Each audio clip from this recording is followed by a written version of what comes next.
Section 2, Simple and Compound Machines. A machine is anything that eases the load by changing the magnitude or direction of a force as it transmits energy to the task.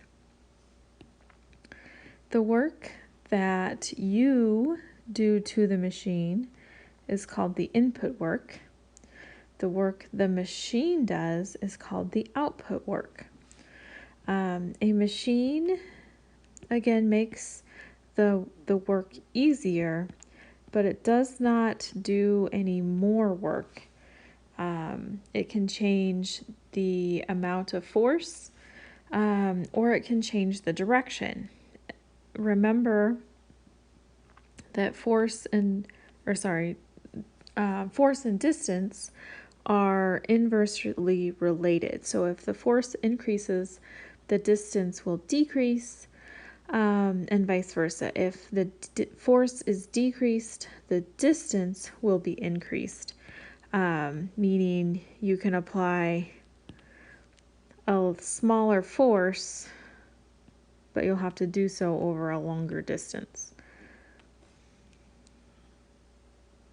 Work is the transfer of energy by mechanical means. It is not a source of energy.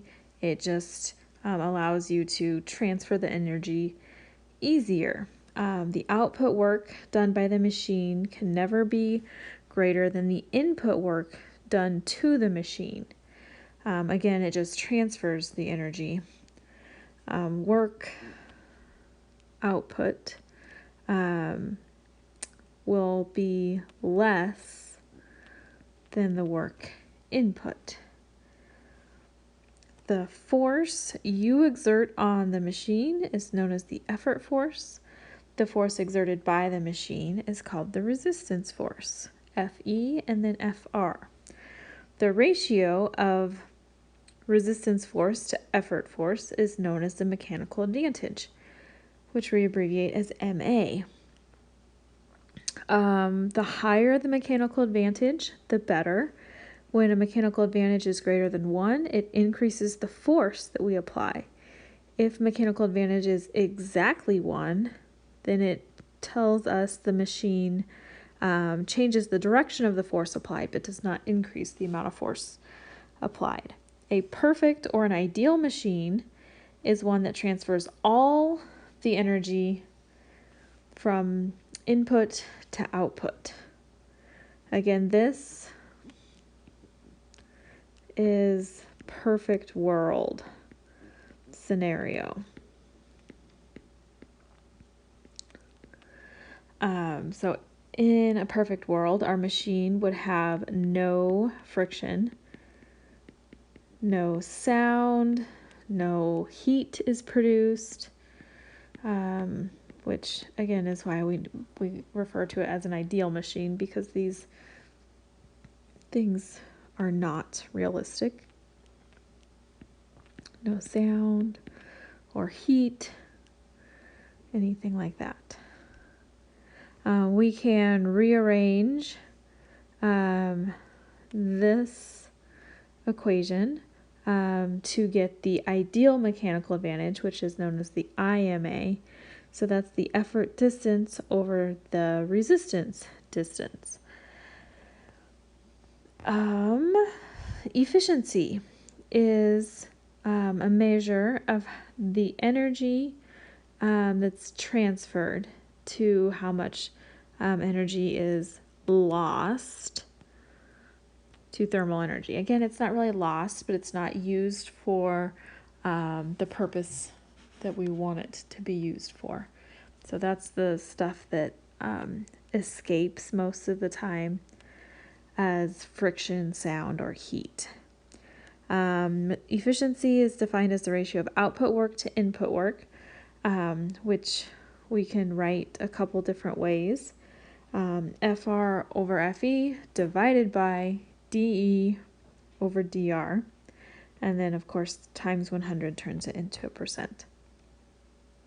The ideal mechanical advantage of most machines is fixed.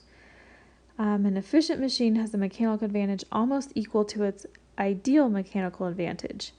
A less efficient machine has a small mechanical advantage relative to its ideal mechanical advantage. A lower efficiency means that a great effort force is needed to exert the same resistance force as a comparable machine of higher efficiency. The simple machines are seen here. There are 6 of them: the inclined plane, the pulley, the wheel and axle, the lever, the wedge, and the screw are also simple machines, although they're actually just a variation of the inclined plane. When we combine 2 or more simple machines, we form a compound machine. A compound machine consists of 2 or more simple machines linked together, so the resistance force of one machine becomes the effort force of the second. So we have a bicycle as an excellent example of a compound machine. We are surrounded by compound machines.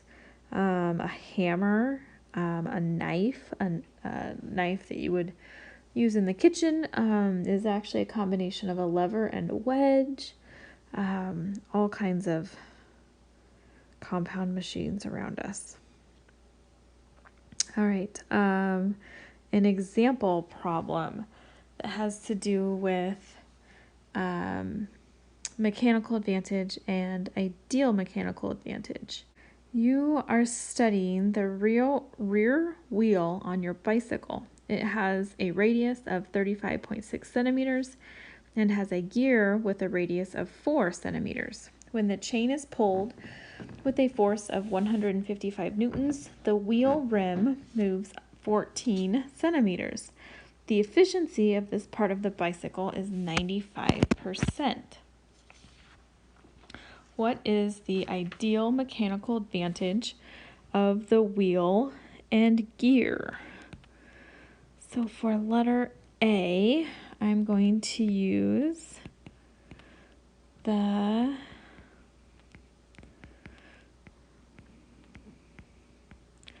effort over 35.6.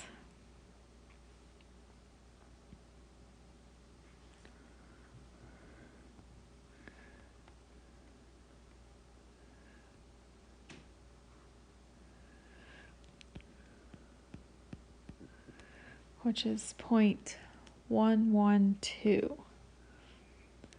For letter B, I'm going to find the mechanical advantage of the wheel and gear. So I'm going to use the efficiency equation.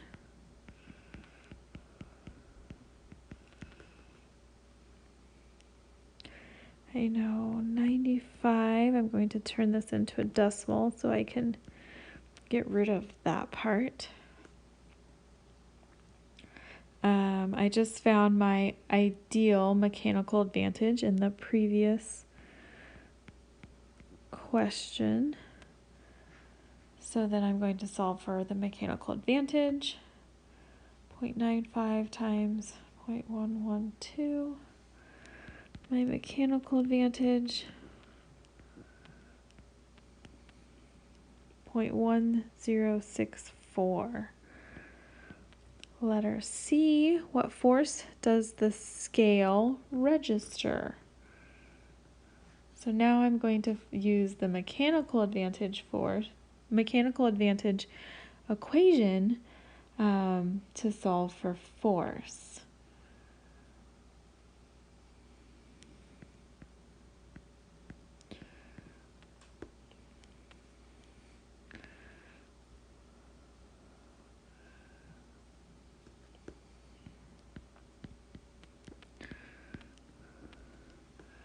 And I know my mechanical advantage from part B. And I know my effort force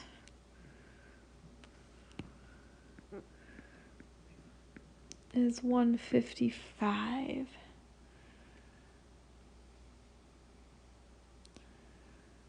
So I'm going to take 0.1064 times 155.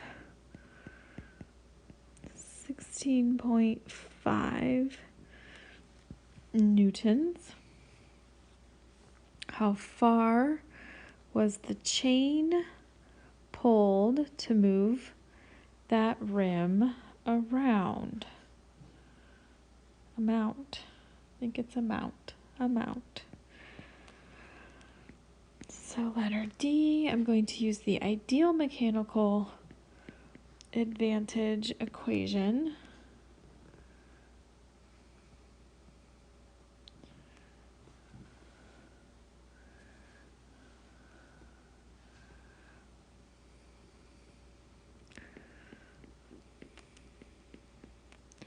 I know my ideal mechanical advantage, 112.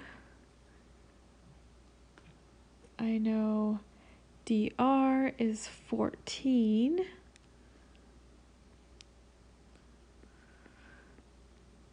And then again, I'm going to solve. I'm going to use x.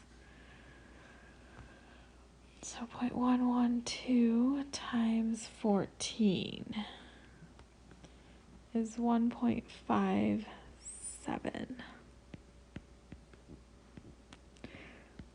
And this will be in centimeters because my other distance was in centimeters. Mechanical advantage and ideal mechanical advantage are both unitless numbers. The units divide out. So there is an example.